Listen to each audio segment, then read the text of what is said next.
pues se viene el término del 30 de junio, que es el plazo máximo para solicitar la permanencia de las entidades que ya vienen dentro del régimen tributario especial. Por eso quisimos hacerlo dentro de o en este momento del año. Este es un tema que trabajamos en nuestra oficina, en Tasnexus, que es una oficina con su sede principal, un equipo de abogados y contadores con su sede principal en Medellín.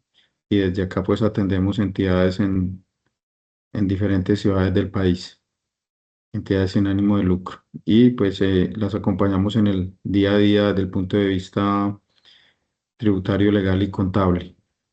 De nuevo, entonces, muchas gracias. Habíamos hecho un webinar en el mes de febrero sobre este tema. En el caso de que algunos de ustedes hayan estado en febrero, pues van a ver que algunos temas son comunes a la presentación de febrero y otros sí son nuevos y específicos en relación con el proceso de permanencia que se viene en el mes de junio. Bueno, vamos a hablar de tres temas.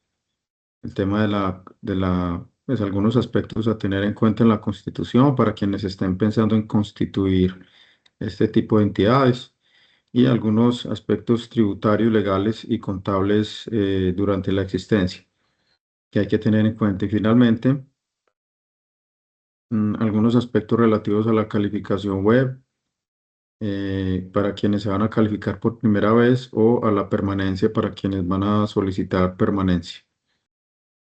Bueno, un primer tema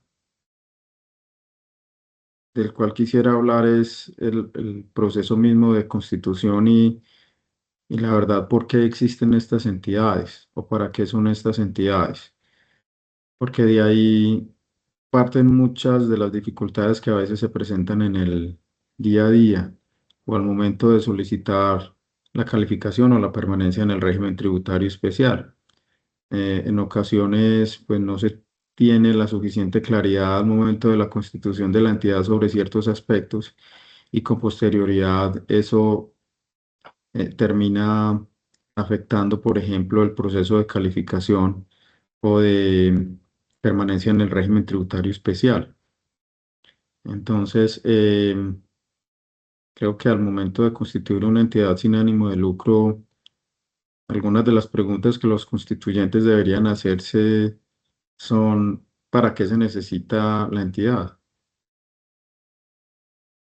Y si en realidad se necesita o no constituir una entidad sin ánimo de lucro. Y en segundo lugar, ¿cuál va a ser su actividad principal? Y con base en esa actividad principal, hacer la escogencia adecuada del Código de Actividad Económica. Hay una realidad y es que cuando uno mira la resolución de actividades económicas de clasificación SIU de las actividades económicas, pues se encuentran relativamente pocas opciones para las entidades sin ánimo de lucro. Sin embargo, hay algunas que se acomodan a lo que hacen la gran mayoría de entidades sin ánimo de lucro. Entonces, tener claro cuál va a ser el objeto de la entidad y hacer una adecuada selección del Código de Actividad Económica, pues son puntos claves. Y por supuesto, asegurarse de que los estatutos de la entidad reflejan efectivamente el objeto para el cual se constituye esa entidad. Cuando se tiene claro a qué se va a dedicar la entidad, entonces es posible entrar a calificarla desde el punto de vista tributario, como vamos a ver en un momento. También una pregunta que hay que hacerse con suficiente profundidad es cuál es el tipo de entidad que más se ajusta a ese propósito para el cual se constituye una entidad sin ánimo de lucro. Si es una asociación, si es una corporación, si es una fundación.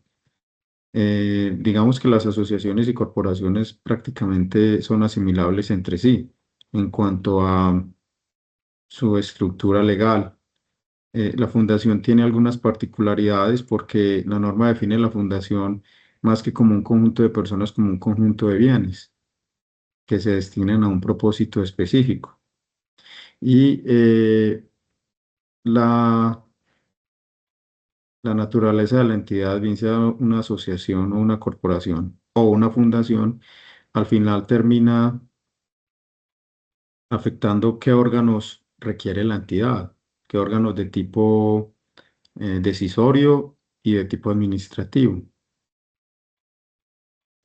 Si se requiere una asamblea, si se requiere tener un consejo directivo o una junta directiva, es decir, el término junta directiva o consejo directivo, pues eh, es más común hablar de junta directiva en el caso de las sociedades, pero en el caso de las entidades sin ánimo de lucro también se podría hablar de junta directiva, es más común hablar de consejo directivo, ¿no? Es un tema meramente terminológico.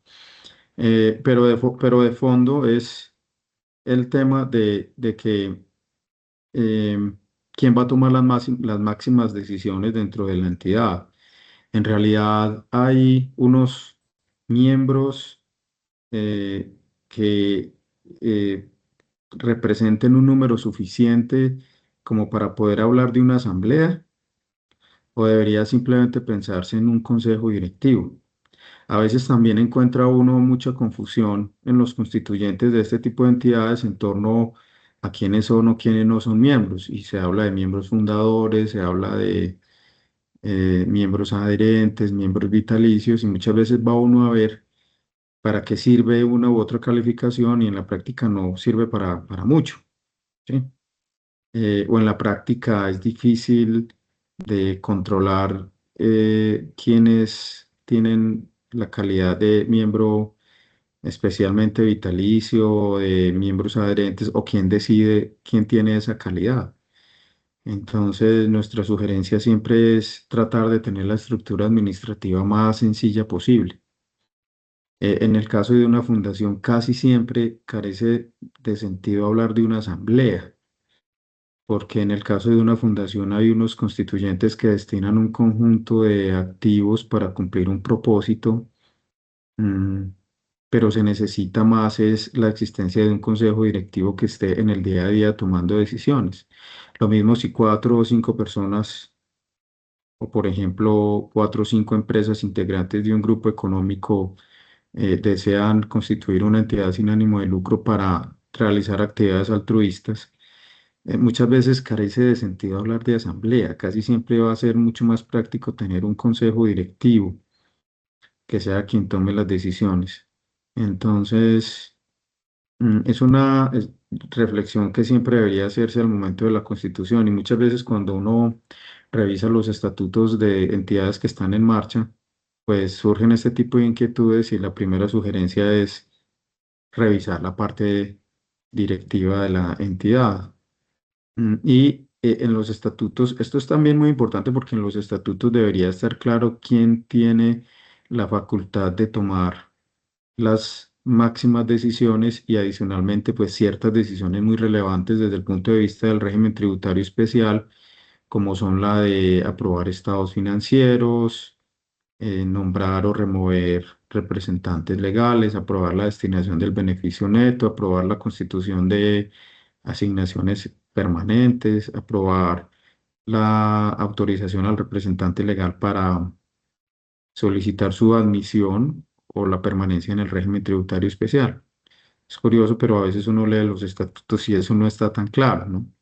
Entonces, creo que muchas de las dificultades que se presentan en el día a día, pues parten de esto, parten de que quizás no se hicieron estas reflexiones, o no se analizó estos puntos con el suficiente detalle al momento de la constitución de la entidad. Y pues eso requiere que a mitad de camino o en el camino pues se tenga que ajustar los estatutos sociales, o más que sociales, pues los estatutos de la entidad. Una vez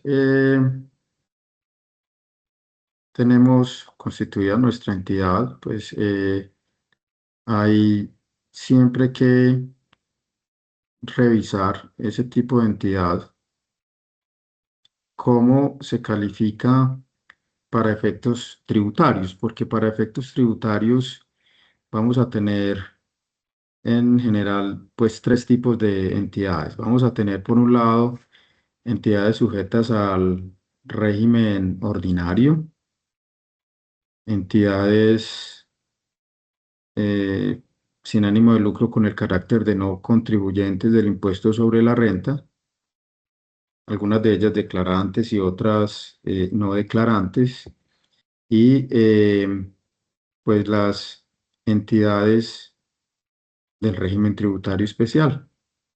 Entonces, observemos cómo la norma, que en este caso es el artículo 23 del Estatuto Tributario, define qué entidades sin ánimo de lucro son no contribuyentes. Y pues allí hay algunas entidades que son muy fáciles de identificar. La gran mayoría son muy fáciles de identificar. Si una entidad son fondos de empleados, pues es fácil de identificar. O si es fondo mutuo de inversión, o si es una iglesia o confesión religiosa reconocida por la ley o por el Ministerio del Interior, o si es un partido político. Eh, Nosotros hemos visto, sin embargo, que no es tan fácil saber qué asociación es gremial y qué asociación no es gremial. Todos conocemos pues ciertas entidades gremiales públicamente reconocidas, como puede ser, por ejemplo, la SAC o la ANDI o FENALCO, pero esas no son las únicas. En realidad no hay una definición legal de qué constituye una asociación gremial. Entonces, en cada caso hay que analizar si una entidad tiene o no el carácter de asociación gremial, porque hay muchas más asociaciones gremiales de las que uno cree. Lo que pasa es que muchas de ellas se mueven en un sector específico, muy específico, bien sea por actividad económica o bien sea por región. Eh, entonces, siempre la invitación es a analizar antes de erradicar una solicitud ante la DIAN, analizar si una entidad en realidad, la entidad que ustedes tienen entre manos, pues es en realidad un contribuyente o no, perdón, es, digamos, una entidad del régimen tributario especial o una entidad no con el carácter de no contribuyente, una entidad sin ánimo de lucro con el carácter de no contribuyente. Porque hay una gran diferencia, es que las entidades no contribuyentes, pues, tienen esa calidad derivada directamente de la ley. Es decir, no es necesario realizar ningún trámite de calificación o de permanencia ante la DIAN. Por tanto, una entidad no contribuyente, una entidad que califica dentro de las entidades no contribuyentes, pues no debería estar solicitando su permanencia o calificación al régimen tributario especial. De hecho, pues el régimen tributario es diferente, es muy diferente ser una entidad no contribuyente, así tenga la calidad de declarante, que una entidad del régimen tributario especial. Estas entidades no contribuyentes, diría, o sea, se podría decir que tienen un régimen tributario más favorable, en el sentido de que pues, no están sujetas a esas obligaciones a las que están sujetas, o algunas de esas obligaciones a las que están sujetas las entidades del régimen tributario especial. Entonces, esa es una primera reflexión que siempre hay que hacer. Hay entidades sin ánimo de lucro no contribuyentes, que son esas que vemos acá, pues perdón, en el primer grupo, pero hay también entidades del régimen tributario especial, que son aquellas que efectivamente solicitaron su admisión al régimen tributario especial y hay finalmente entidades, pues no, entidades, digamos, sin ánimo de lucro que van a ser contribuyentes del régimen ordinario, sujetas a las normas generales del impuesto de renta. Y uno diría que de hecho esa es la regla general, es decir, la regla general es que las entidades sin ánimo de lucro al momento de su constitución pues están o están dentro del régimen ordinario del impuesto de renta y están sujetas a las mismas obligaciones sustanciales y, digamos, de liquidación y pago del impuesto de renta. Entonces, siempre hay que tener en cuenta este factor. Em, ¿Cuáles son, pero inclusive las entidades que ya han sido, decíamos que entonces una entidad puede ser contribuyente no declarante? Una entidad puede ser del régimen tributario especial, una entidad puede ser una entidad contribuyente del régimen ordinario. Pero digamos que independientemente de eso, estas entidades están de alguna manera sujetas a ciertas disposiciones generales. Están sujetas a las mismas normas del impuesto de renta, obviamente, salvo los que no son responsables o los que están ya admitidos al régimen tributario especial. Pero, por ejemplo, en el impuesto al valor agregado, una entidad sin ánimo de lucro, independientemente de si es del régimen ordinario para efectos del impuesto de renta o si es no responsable del impuesto de renta o si pertenece al régimen tributario especial para efectos del impuesto de renta, pues en materia de IVA, en materia de industria y comercio, en materia del impuesto predial, solo para mencionar algunos ejemplos, va a estar sujeta a la normatividad general. Entonces, una entidad sin ánimo de lucro que puede inclusive estar admitida al régimen tributario especial, puede ser no responsable del impuesto de renta, pero si vende bienes o presta servicios, pues tendrá que facturar el IVA como lo hace cualquier otra entidad y tendrá que presentar las respectivas declaraciones del IVA. Lo mismo sucede en materia de industria y comercio o en materia de industria predial, obviamente aclarando que en el caso de estos impuestos, como son territoriales, pues habrá que atenerse a lo que disponga el régimen tributario de cada municipio, de cada distrito. En algunos casos vemos algunas exenciones para cierta actividad que desarrollan las ciertas entidades sin ánimo de lucro, o por ejemplo ciertas exenciones de predial para ciertas entidades, por ejemplo, entidades de naturaleza educativa, siempre y cuando cumplan con ciertas condiciones y soliciten esas exenciones. Lo mismo respecto de obligaciones de tipo formal, inscribirse en el RUD y actualizarlo, retener, miren que esto es una obligación supremamente importante, retener cuando se hacen pagos a terceros. El hecho de que yo sea entidad sin ánimo de lucro sujeta al régimen tributario especial o al régimen de no responsabilidad no significa que no sea agente de retención conforme a las reglas generales, tanto en pagos nacionales y en pagos al exterior. Facturar, si se tiene nómina, pues cumplir con las disposiciones de la nómina electrónica. Aceptar, habría que decirlo acá, por ejemplo, aceptar facturas en el Radian. Eh, Inscribirse en el registro único de beneficiarios y actualizarlo cuando sucedan algún tipo de cambios o presentar información exógena nacional o distrital o municipal según sea el caso. Hay inclusive una norma propia en el Estatuto Tributario que dice que las entidades exentas del impuesto de renta no lo están respecto de otros impuestos. Entonces, esto es vital. Y es vital porque pues no cumplir con algunas de estas cosas sustanciales o formales o procedimentales en un momento dado, pues puede llevar a que una entidad sea retirada o excluida del régimen tributario especial o sacada pues de ese régimen. Así que siempre hay que hacer esa invitación o siempre hacemos esa invitación a verificar cómo está la entidad en todos y cada uno de estos temas.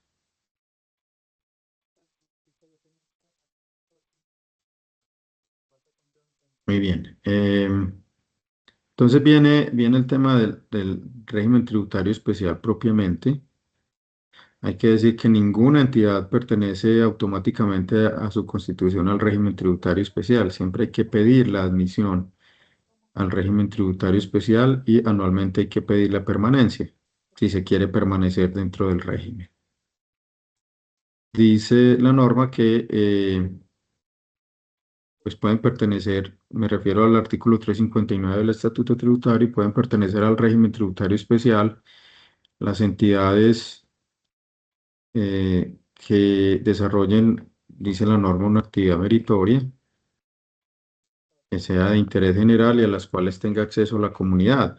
Y esa es precisamente la razón por la cual ciertas entidades pues, se consideran no declarantes y que no pueden acceder al régimen tributario especial, en parte porque por el tipo de actividad que desarrollan, pues no es un tipo de actividad de interés general o a los cuales o a la cual tenga acceso la comunidad. Por ejemplo, una asociación gremial por naturaleza, pues no es una institución de interés general o no necesariamente la comunidad tiene acceso a sus actividades. ¿Por qué? Porque la entidad de naturaleza gremial, como regla general, tiene como propósito defender los intereses de un sector específico de la sociedad. Normalmente las personas que desarrollan cierta actividad económica, a veces en todo el país o a veces en una cierta región.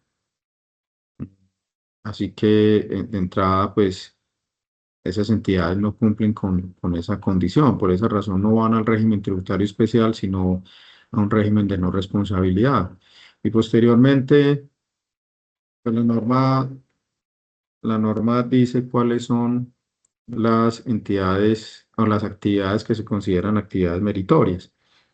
Veamos todas las que hay: educación, salud, cultura, ciencia, tecnología, innovación, actividades de desarrollo social. Esto pues es un concepto bastante amplio. eh, Protección al medio ambiente, prevención al uso o consumo del alcohol, tabaco, sustancias psicoactivas, promoción y apoyo a actividades deportivas, desarrollo empresarial. Este es también un tema pues bastante amplio. La promoción y apoyo a los derechos humanos, la promoción y mejoramiento de la administración de justicia. Y miren esto: la promoción y apoyo a otras entidades sin ánimo de lucro que desarrollen alguna de las actividades anteriores. Y el microcrédito. Esto es muy importante. Esto es muy importante, digamos, porque muchas de las entidades sin ánimo de lucro que se constituyen hoy por hoy no van a desarrollar estrictamente una de estas actividades, sino que van a desarrollar la actividad numeral 12: digamos, promover o apoyar a otras entidades sin ánimo de lucro. Y eso es perfectamente válido, por muchas razones, porque a veces tienen los recursos, pero no tienen ni el conocimiento o la disponibilidad de tiempo de personal para dedicarse a una de estas actividades. Entonces lo que hacen es buscar otras entidades que sí desarrollen estas actividades y eh, apoyarlas mediante donaciones, mediante aportes. Entonces estas entidades tienen que cuidar siempre que esas otras entidades a las cuales se están apoyando, pues efectivamente califiquen dentro de algunas de estas actividades del numeral 1 a 12, del 1 a 11, perdón, y por tanto pertenezcan al régimen tributario especial. Hay un concepto, hay un oficio DIAN. Bueno, realmente sobre entidades sin ánimo de lucro hay muchos oficios DIAN. Perdón. Mm, pero vamos a ir mencionando algunos. Perdón. Bueno, está este oficio, el oficio 878 del 2021. Pues la DIAN dice que para que una entidad pueda pertenecer al régimen tributario especial, pues se requiere que su actividad deba desarrollarse en el territorio nacional. Eso es, pues la verdad, eso tiene sentido, porque si una entidad no desarrolla su actividad dentro del territorio nacional, difícilmente se puede decir que a ellos tiene acceso la comunidad colombiana, ¿sí? Porque pues el régimen tributario especial es un sacrificio que hace la norma en materia recaudatoria con un propósito, y es que una sociedad obtenga un beneficio, y esa sociedad pues es obviamente la sociedad colombiana. Entonces, parece pues un concepto, un requisito, digamos, razonable. Bueno, entonces, como decía hace un momento, la pertenencia al régimen tributario especial requiere de calificación, ¿no? No es automática. Esa calificación se le pide a la DIAN, y la DIAN toma una decisión que puede ser positiva o negativa.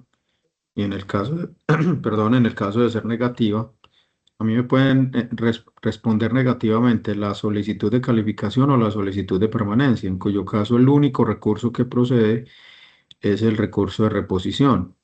Entonces, el recurso de reposición, a diferencia de la apelación, la resuelve la misma persona o dependencia que produjo el acto inicial. Por eso es tan difícil reversar un rechazo al régimen tributario especial o a la permanencia. Hemos logrado reversar algunas situaciones cuando queda claro que la DIAN cometió un error protuberante. Por ejemplo, la DIAN rechazó diciendo que los estatutos no contenían pues ciertas disposiciones que deben contener para pertenecer a este régimen y uno logra demostrar que los estatutos que se suministraron con la solicitud de calificación sí, pues sí cumplen con con ese requisito.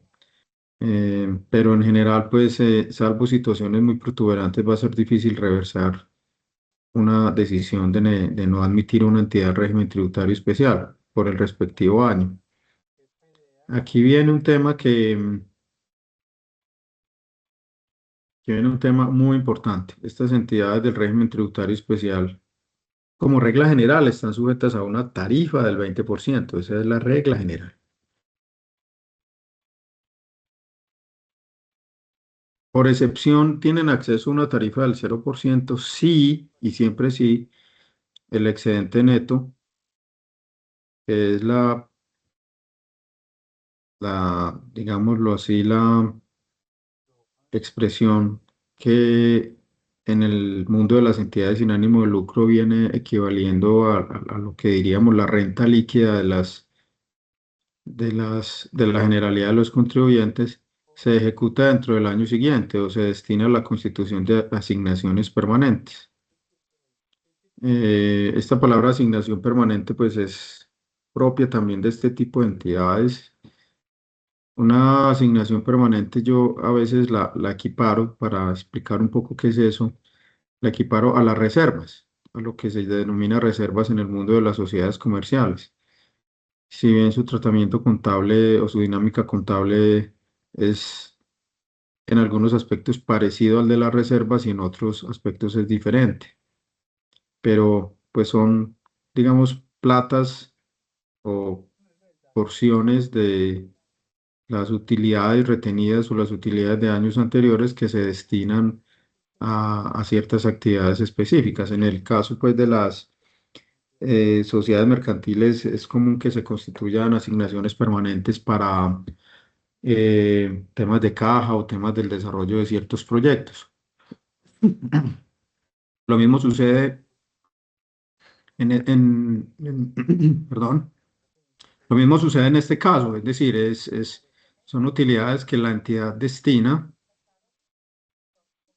a ciertos proyectos que no se logran desarrollar en un año, que requieren de más tiempo, como puede ser, por ejemplo, la compra de activos fijos o especialmente el desarrollo de obras de infraestructura, la construcción o compra de inmuebles. Entonces, este es uno de los temas centrales del mundo de las entidades sin ánimo de lucro en Colombia, el manejo que se le da al excedente neto, porque la norma nos exige ejecutarlo dentro del año siguiente, o si no se ejecuta dentro del año siguiente, la única excepción es que se dedique a la constitución de asignaciones permanentes. Entonces, tener un debido control de si se ejecutó o no el beneficio neto,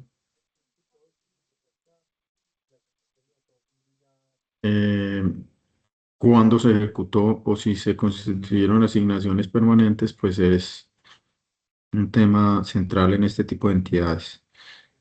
Bueno, aún si cumplen con la condición para estar sujetas a la tarifa del 0%,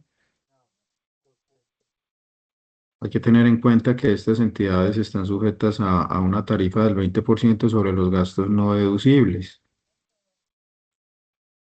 Entonces, típicamente en la renta casi siempre va a haber gastos no deducibles. ¿Por qué motivo? Porque no se tengan pues, los soportes de la factura o el documento electrónico soporte equivalente, o porque se trate de gastos que no cumplen con el artículo 107 del Estatuto Tributario, que tengan la suficiente relación de necesidad o de causalidad con el gasto, perdón, con la actividad meritoria. O, por ejemplo, porque superen ciertos topes. Recordemos que por ejemplo, el gasto en atención a clientes, proveedores, empleados, etcétera, recordemos que está sujeto a un límite, al 1% del ingreso neto. no puede superar el 1% del ingreso neto. Puede suceder que una entidad de estas pues exceda ese tope del 1% y tenga que rechazarse una parte de ese gasto. Entonces, estas entidades pues están sujetas a las limitaciones generales de las deducciones y cuando tienen gastos no deducibles, pues esos gastos deducibles sí pagan el impuesto. Entonces, la entidad llega a renta líquida dentro del formulario y cuando calcula la renta exenta, pues dentro de la renta exenta no incluye esos gastos, la renta exenta es menor a la renta líquida y esa diferencia pues son precisamente los gastos no deducibles sobre los cuales o egresos no procedentes, como lo llama en realidad la norma, y por tanto a esos se les liquida la tarifa del 20%. Y finalmente hay una norma que se introdujo en la reforma tributaria del 16 y es que independientemente de que una entidad esté en el régimen tributario especial o no, debe liquidar el impuesto a la tarifa general sobre los ingresos obtenidos por contratos de obra pública e interventoría. Entonces miren cómo podemos estar en un ambiente del 20% o del 0% o del 20%, pero solo sobre gastos no deducibles. Uno diría que esto casi siempre ocurre, es decir, casi en el 100% de los casos uno va a ver que a una entidad, por más juiciosa que sea, pues siempre va a tener algún tipo de gastos no deducibles y por tanto tendrá que liquidar impuesto del 20% sobre esos gastos no deducibles. Es una situación apenas normal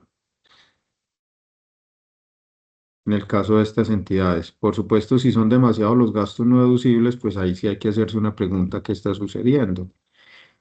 Si es que falta control o disciplina en la consecución de los soportes, o si falta pues más orden en materia de cumplir con la nómina electrónica, etcétera, etcétera. Hermano, yo creo que podemos hasta ahí, dado que vamos ya cruzando la mitad del tiempo, y ya dentro de poco, pues vamos a empezar a hablar de propiamente la calificación. No sé si abordamos una o dos preguntas que existan o que Sí, hayan señor. formulado. ¿Han Sí, formulado? señor. No sé si tengas alguna pregunta que se haya formulado hasta el Sí, momento. señor. Acá por interno nos envían un par de preguntas. La primera es, si nuestra sal recibe donaciones y apoyos desde fuera de Colombia, ¿hay algún aspecto tributario diferente o especial que deberíamos revisar? Ah, bueno, muy bien.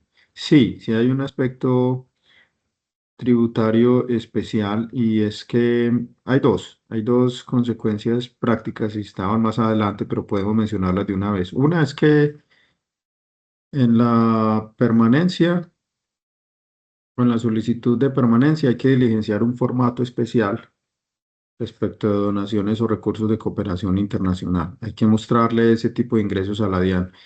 Y dos, hay una norma que dice que las compras que se hagan dentro de Colombia para la ejecución de ciertos recursos de cooperación internacional no están sujetos a IVA.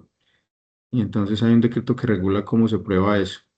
Entonces, en algunos casos uno ve ciertas entidades sin ánimo de lucro que reciben recursos de cooperación internacional para, por ejemplo, construir unas instalaciones para la atención de cierta población vulnerable. Pues las compras que se hagan con esos recursos pueden estar, digamos, excluidas de IVA. Eh, Materiales de construcción, eh, dotación, elementos de dotación, como pudieran ser, por ejemplo, mobiliario, etcétera. Pero para eso, pues hay que cumplir con ciertas condiciones. Hay un decreto que regula ese tema. Entonces, diría que esas son las dos repercusiones más importantes cuando se reciben recursos de cooperación internacional. Hay que mostrárselos a la DIAN en un formato especial al momento de solicitar la permanencia. Y por otro lado, pues se puede acceder a una exclusión de IVA si se cumplen con ciertas condiciones. Bueno, entonces estas entidades tienen ciertas obligaciones especiales, ¿no? Tienen unos beneficios tributarios, que son, por ejemplo, estos, una entidad sin ánimo de lucro que pertenece al régimen tributario especial, pues no les aplica el anticipo del impuesto de renta, es un punto importante. No están sujetas a retención en la fuente en el impuesto de renta. A veces los bancos retienen sobre rendimentos financieros, entonces hay que hacer el trámite frente al banco para que deje de retener, llegándole pues la constancia de que la entidad pertenece al RTE y se le puede inclusive solicitar que devuelva las retenciones que ha practicado durante el año. Pero en ocasiones cuando los bancos hacen eso hay que pedírselos, tiene que ser a solicitud de la entidad.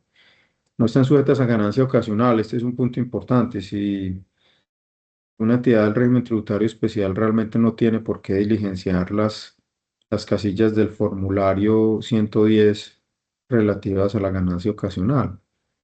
En realidad se maneja de la liquidación o dentro del espacio para la renta líquida en general. Y pues la utilidad que haya surgido de la ganancia ocasional, pues podrá beneficiarse del requisito del impuesto del 0% conforme a las reglas generales. O, por ejemplo, están exceptuadas de las limitaciones, esto es lo que dice la norma que están exceptuadas de las limitaciones relacionadas con los tributos pagados en desarrollo de la actividad meritoria de la entidad. Es decir, la verdad es que esa disposición se genera, o genera dudas o se presta interpretaciones, por ejemplo, con el GMF. Recordemos la posibilidad de deducirse el GMF hasta el 50%, siempre independientemente de que guarde una relación con la actividad generadora de renta. Esa es la disposición general, aplicable a todos los contribuyentes del impuesto de renta. ¿Pueden estas entidades deducirse todo el GMF o no? Yo, por nuestro criterio, siempre ha sido que finalmente aquí lo que se quiso es que estas entidades no se rechacen gastos por el pago de impuestos, porque si se tuvieran que rechazar gastos por el pago de impuestos, pues el rechazo de esos gastos les generaría un impuesto del 20%. No tiene sentido que una entidad sin ánimo de lucro pague el 20% sobre, por ejemplo, el 50% del GMF. Ese ha sido nuestro criterio.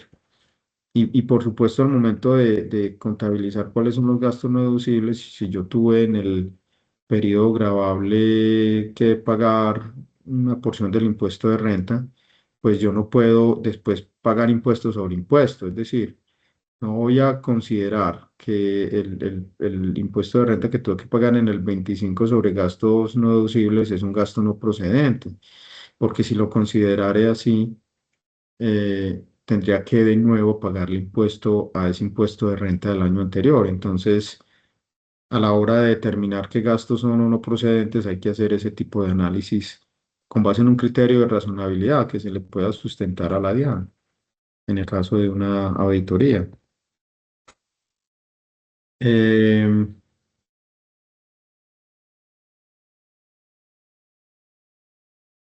a cambio, a cambio, pues, de todos esos beneficios, estas entidades tienen unos ciertos requisitos o exigencias adicionales.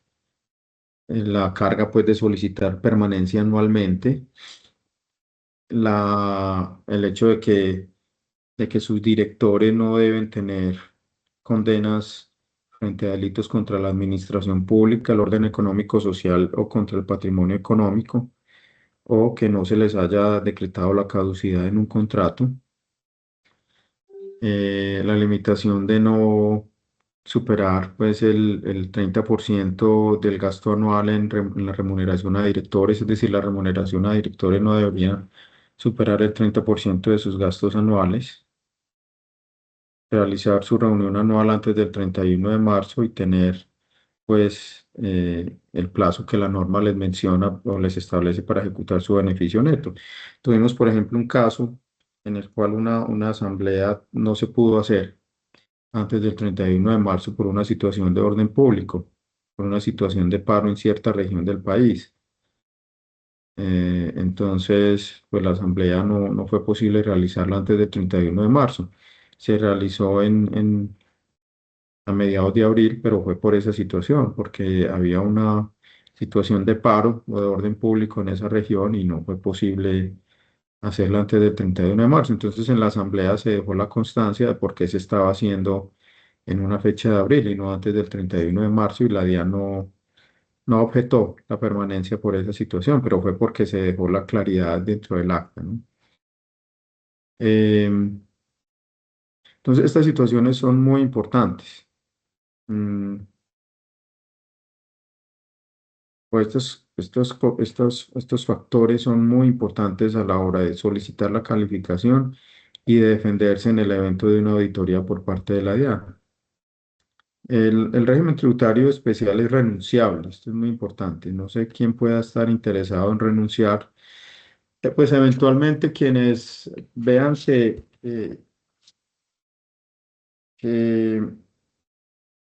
que no les está generando realmente un ahorro tributario tener este régimen, pues va a ser, va a ser escasa esa posibilidad, pero la norma tiene abierta la posibilidad de que una entidad renuncie al régimen tributario especial.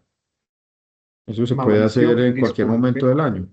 Sí, Sí, hermano. perdón, Mauricio, no, solo quería mencionar que frente a este tema hay una persona que pregunta, la señora María José, que pregunta qué situación, más allá del tema de renuncia que menciona usted, qué situación puede poner en riesgo la permanencia en el régimen tributario.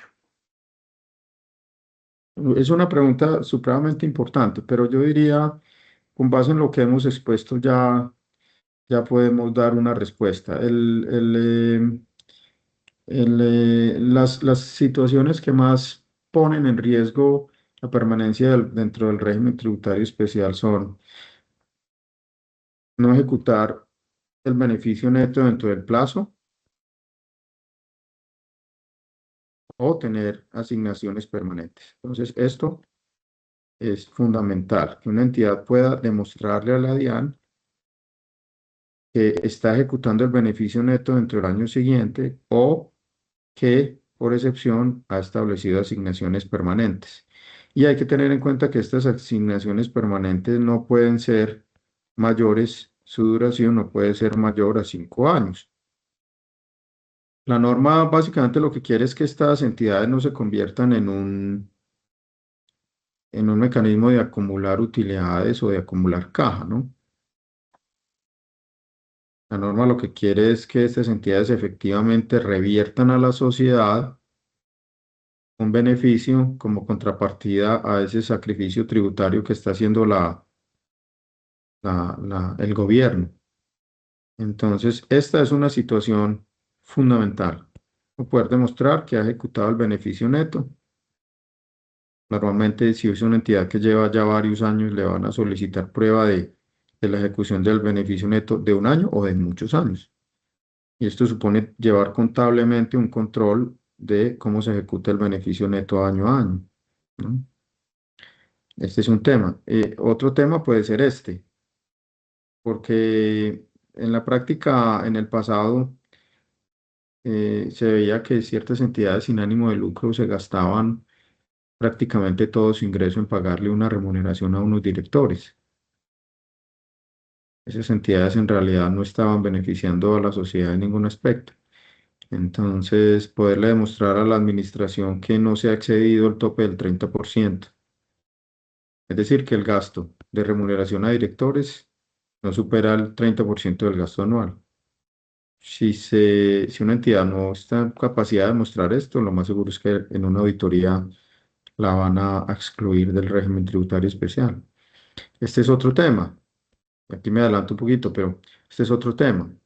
La administración o el representante legal que emite una certificación de que los directores no han tenido delitos contra la administración pública, el orden económico, social, contra el patrimonio económico, han sido objeto de caducidad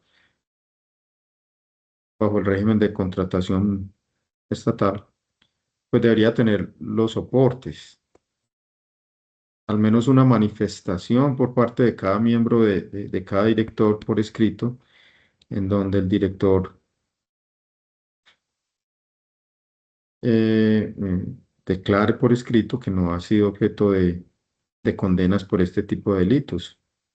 Porque un director cuando presenta la solicitud de calificación o de permanencia está firmando esa certificación. Entonces debería tener algún tipo de soporte, ¿no? Si la administración tributaria llega a identificar que un miembro que un director pues no cumple con este requisito, muy probablemente va a sacar a la entidad del régimen tributario especial. Entonces, estos son algunas de las situaciones más notorias o digamos, uno de los factores clave para que una entidad se pueda mantener dentro del régimen tributario especial y por cuyo incumplimiento podría ser objeto de exclusión en caso de una auditoría. Bueno, decía que se puede renunciar en cualquier momento actualizando el RUT o marcando la casilla 28 en la declaración. Em, Bueno, algunas de estas entidades, cuando hayan obtenido ingresos superiores a 160.000 VTs, que a 31 de diciembre del 25 son 7.967.840.000 pesos, deben preparar una memoria económica. No suministrar esa memoria económica, pues puede ser una causal de que no me acepten el ingreso o la permanencia dentro del régimen tributario especial o emitir certificados de donación. Si yo no emito certificados de donación y algunos donantes ponen, digamos, la queja frente a la autoridad tributaria, eso podría llegar a generar el hecho de que me excluyan del régimen tributario especial. Dice la norma, porque hay un articulito que lo dice, del decreto único tributario, que los certificados de donación deben emitirse a más tardar dentro del mes siguiente dentro del mes siguiente a la finalización del año grabable. Eso es lo que dice la norma. O sea, técnicamente los certificados de donación deben emitirse a más tardar el 30 de enero. ¿Qué pasa si se emiten después? Yo diría que no, pues no creo que sea un incumplimiento tan grave como para que pueda llevar a una exclusión del régimen tributario especial. Pero en todo caso hay que certificar la donación. Y finalmente, recordar que estas entidades no les aplica la exoneración de parafiscales al SENA, ICBF y Salud, que se estableció en su momento cuando se creó el impuesto al CRE. Eso tiene una larga historia, pero no nos vamos a- no vamos a recordar esa historia, es simplemente tener presente que estas entidades del RT no les aplica esa exoneración. Es decir, si estas entidades tienen nómina, pues deben pagar los aportes al SENA, al ICBF y el aporte a la EPS en materia de salud conforme a la regla general. Mauricio, Eh, disculpe. Frente a este último tema, pues hay una serie de preguntas, un número de preguntas interesante, pero veo que el señor Diego Leighton pregunta, ¿es obligatorio esos certificados de donación que usted mencionaba para las personas extranjeras también? no, salvo que esas entidades sean contribuyentes del impuesto de renta por algún motivo, yo considero que no, porque ¿cuál es la utilidad de un certificado de donación? Desde la óptica de la autoridad tributaria, pues que esa donación da derecho a un descuento en el impuesto sobre la renta del donante. Entonces, no, pues en primer lugar, yo no veo cuál puede ser el interés de un donante en tener un certificado de estos. Si lo solicita, tampoco veo problema en que se le expida.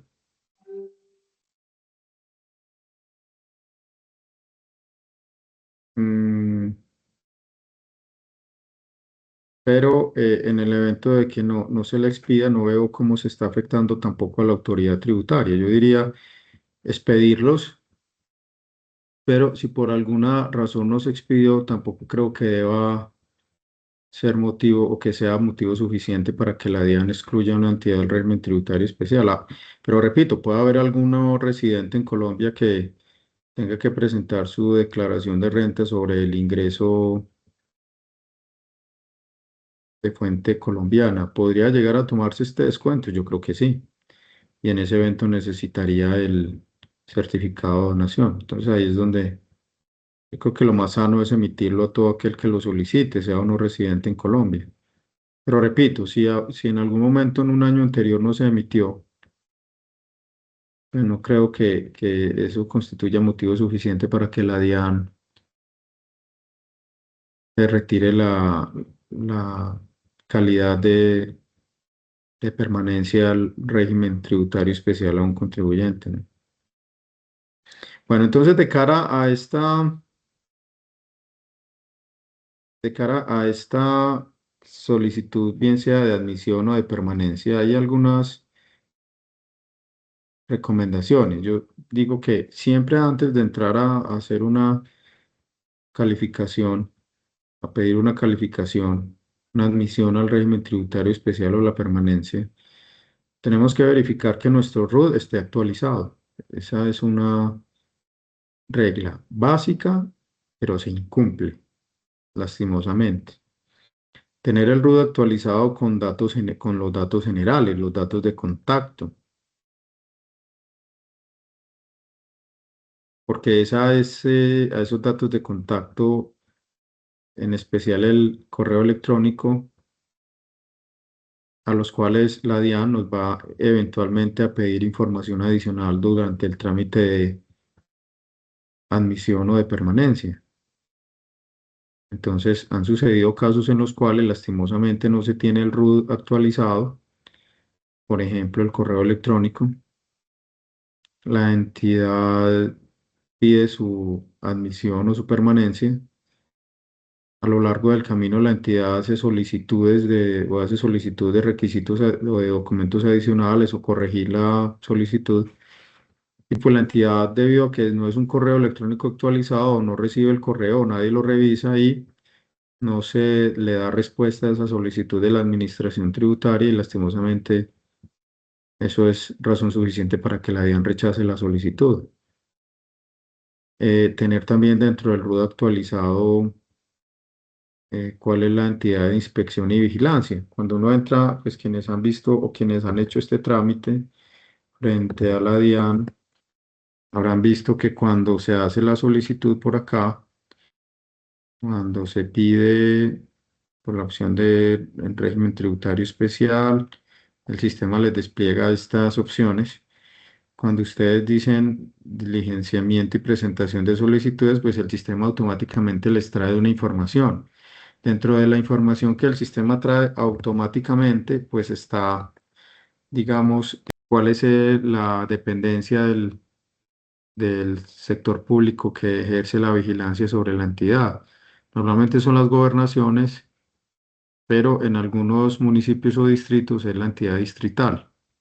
Entonces, mm, gobernación de Cundinamarca, distrito capital de Bogotá, gobernación de Antioquia. Entonces yo debo tener dentro del RUD actualizado quién ejerce mi vigilancia porque si no, el sistema no me va a dejar pasar, no me va a dejar radicar la solicitud, es algo que ya nos ha pasado. Entonces tiene uno que irse primero a actualizar el RUD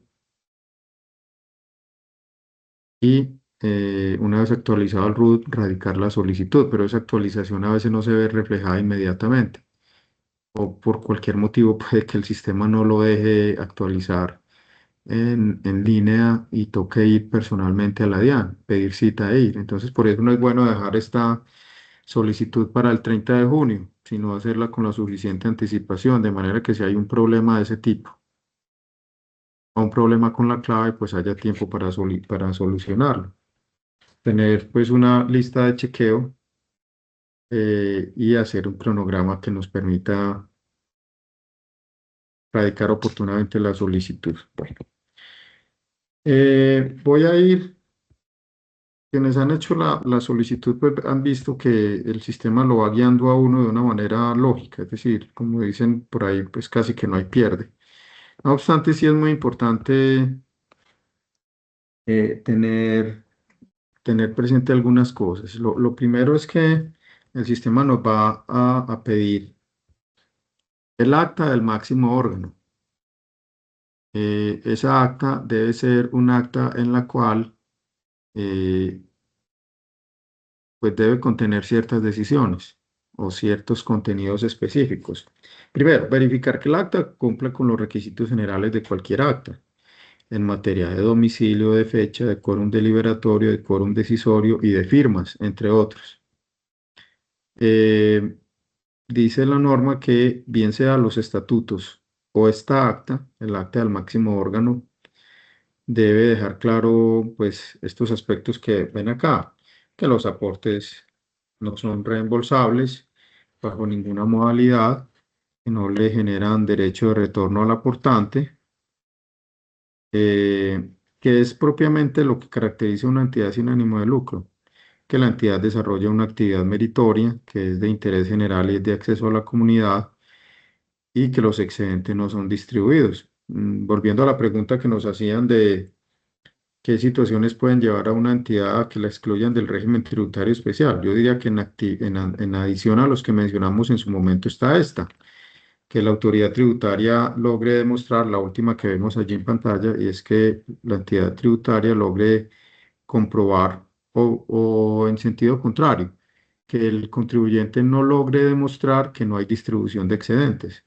Una distribución de excedentes, pues es casi que sí, el resultado casi que es inevitable, exclusión del régimen tributario especial. Fuera de eso, el acta pues debe tener la aprobación de estados financieros, debe constar la destinación del beneficio neto, debe tener la autorización al representante legal para solicitar la calificación, la readmisión o la permanencia, según el caso. Y si hay memoria económica, si por el volumen de ingresos la entidad tiene memoria económica, pues debería constar la aprobación de la memoria económica. Aquí ha surgido siempre un requisito, una duda. En realidad, ¿cuál es el beneficio neto o excedente cuya destinación debe aprobar la Asamblea? ¿Es el beneficio neto contable o es el beneficio neto fiscal? Nosotros hemos ido de la idea que es el beneficio neto fiscal, o sea, el que tengo en la declaración de renta.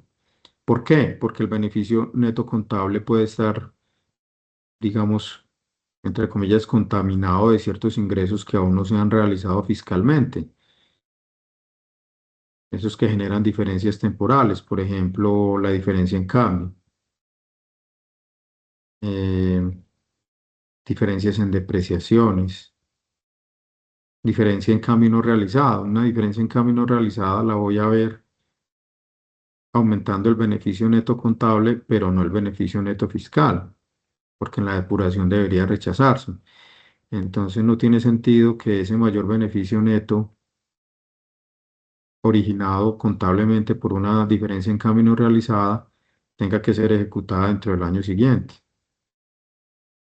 No tiene sentido. Entonces debería ser el beneficio neto fiscal, en nuestra opinión, sin dejar de reconocer que es un tema objeto de debates. Y voy a ir, digamos, voy a mencionar algunos de los aspectos específicos. Por ejemplo, verificar que los estados financieros o el informe de resultados estén firmados por personas que efectivamente aparecen en el certificado de Cámara de Comercio con esa calidad. Si se nombró, por ejemplo, un revisor fiscal y ese revisor fiscal no ha sido todavía inscrito en Cámara de Comercio, pero resulta que ese es el revisor fiscal que está firmando los estados financieros, muy probablemente la DIAN va a inadmitir o inclusive a rechazar. A inadmitir en el mejor de los casos porque no le va a corresponder, la DIAN verifica esos aspectos, el certificado de Cámara de Comercio con los documentos que se están allegando. Mm, toda entidad sin ánimo de lucro, toda entidad en general, sociedad mercantil, pero también las entidades sin ánimo de lucro deben ser muy cuidadosas en analizar año a año si están o no obligadas a tener revisor fiscal, porque en caso de estar obligadas a tener revisor fiscal, pues sus estados financieros deberán estar dictaminados. Y no estar dictaminados, si la DIAN identifica esa situación, puede ser una causal de inadmisión o de rechazo. Mm, a ver, por ejemplo, si se presentaron correcciones a la renta, pues deberían también suministrarse las correcciones a la renta. Como les decía, mantener el RUT actualizado, dado que el sistema requiere ciertos datos, traer ciertos datos del RUT para que la solicitud pueda fluir y si no están completos, como por ejemplo con la identificación de la entidad de vigilancia, no nos va a dejar seguir con el trámite. Por ejemplo, la certificación de remuneración. Hay que tener en cuenta que esa certificación es de periodo. La DIAN lo que quiere saber es si entre el 1 de enero y el 31 de diciembre se superó o no el límite del 30%. Entonces, hay que tener en cuenta que esta es una certificación de periodo. Los estatutos vigentes. Hemos visto que la DIAN en ocasiones, no todos los funcionarios tienen un criterio único y en ocasiones piden que los estatutos que se suministren estén firmados por el representante legal. Entonces deberían adjuntarse firmados por el representante legal. Eh, bueno, y así sucesivamente, tener pues, mucha claridad de quién debe firmar cada uno de los documentos. Por ejemplo, la certificación de cumplimiento de requisitos del régimen tributario especial dice la norma que debe estar firmada tanto por el representante legal como por el revisor fiscal si lo hay. Mientras que la certificación sobre ausencia de antecedentes, dice la norma, va firmada por el representante legal. Eh, Aquí aparece, por ejemplo, el formato que yo les decía, el formato de información sobre donaciones y recursos de cooperación internacional no reembolsables, que es un formato especial que se diligencia cuando se recibieron ese tipo de aportes, que es el 2532. En el formato 2531 que vemos allí más arriba en la diapositiva, hay que informar tanto las personas que ejercen cargos gerenciales, directivos y de control. O sea que yo ahí tengo que meter también o informar también quienes ejercen órganos o cargos de control interno o, digamos externos como lo es la revisoría fiscal. Em, y finalmente, pues ser muy, muy juiciosos con publicar en su página web o en sus redes sociales la información que la norma exige, pues porque tener esa publicación es necesario para dentro del trámite de permanencia o de calificación. Es decir, la DIAN pudiera en un momento dado dentro del trámite de calificación o permanencia verificar que la entidad sí publicó dentro de su página web o dentro de sus redes sociales la información relativa al régimen tributario especial y si no lo ve, pues eso podría llevar a una inadmisión o un rechazo. Y finalmente, estar muy pendiente de los comentarios de la sociedad civil. Esto, la verdad, es muy, casi que nunca se ha presentado, pero hay que estar pendientes de si esto se hace dentro de la propia plataforma de la DIAN. Allí, cuando estuvimos hace un momento en la página de la DIAN, si ustedes ven la última opción, aparece comentarios de la sociedad civil. Entonces, revisar periódicamente, yo diría que al menos 2 veces a la semana, si hay algún tipo de comentario por parte de la sociedad civil y darle respuesta. Como decía, casi nunca se presenta, pero pues es algo que se debería tener en cuenta si se quiere no tener el riesgo pues, de perder el trámite por una situación como esa. Bueno, esos eran los temas más relevantes que queríamos comentar con ustedes.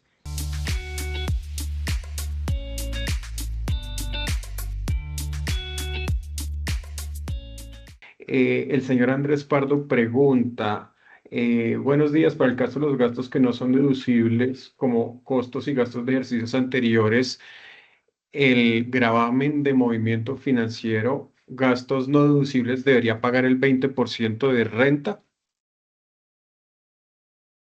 Sí, es una muy buena pregunta.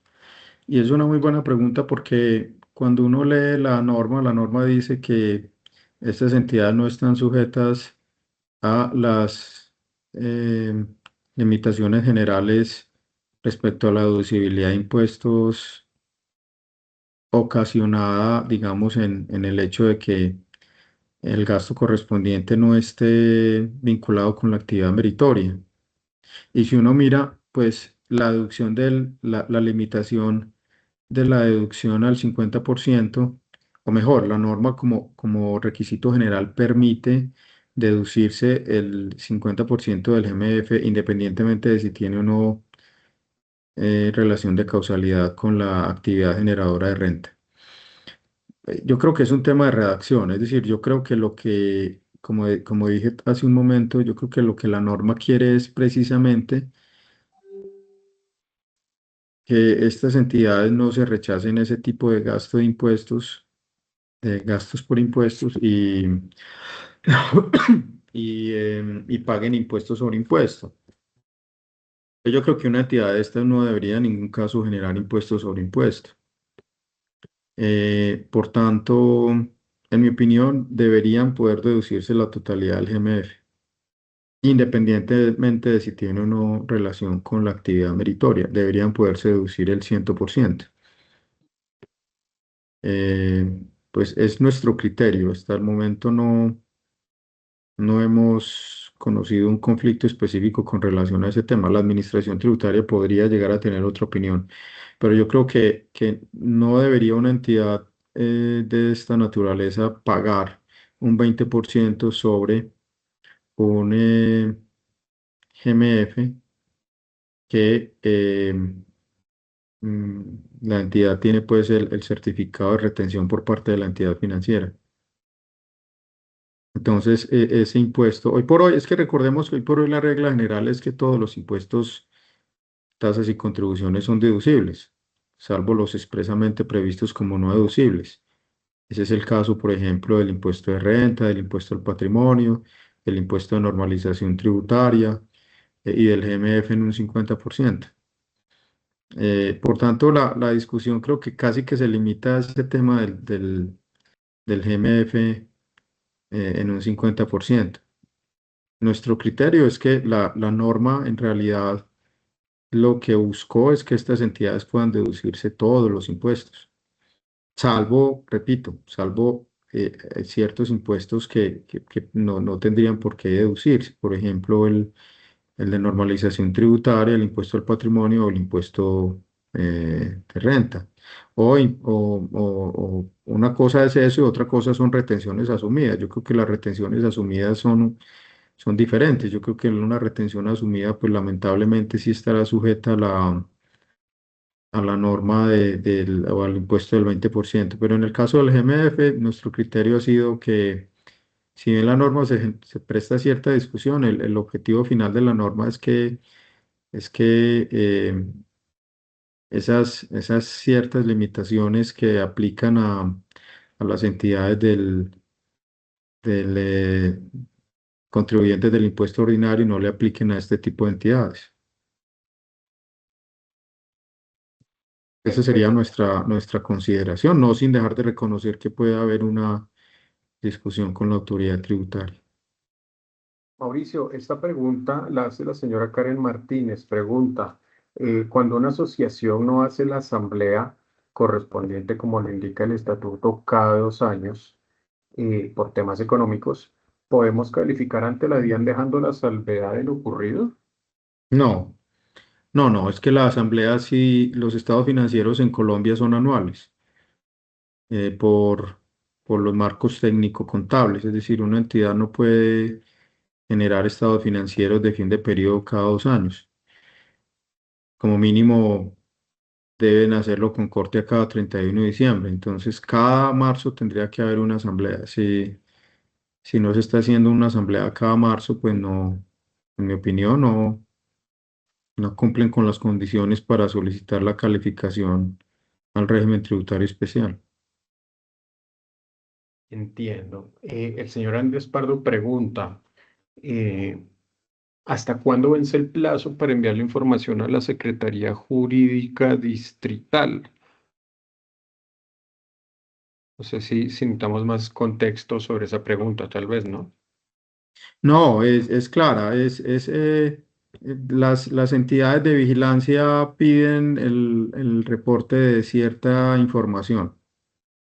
Por ejemplo, mm, sé que en Antioquia es hasta el 30 de abril. Eh, Vamos a hacer la consulta específica en el caso del distrito. Pensaría lo mismo, pensaría que debe ser el 30 de abril. Si no la han mandado, pues mándenla. No los van a sancionar por mandarla extemporáneamente. Traten de explicar por qué no se pudo mandar antes, pero es mejor mandarla tardíamente que no mandarla. Ellos van a identificar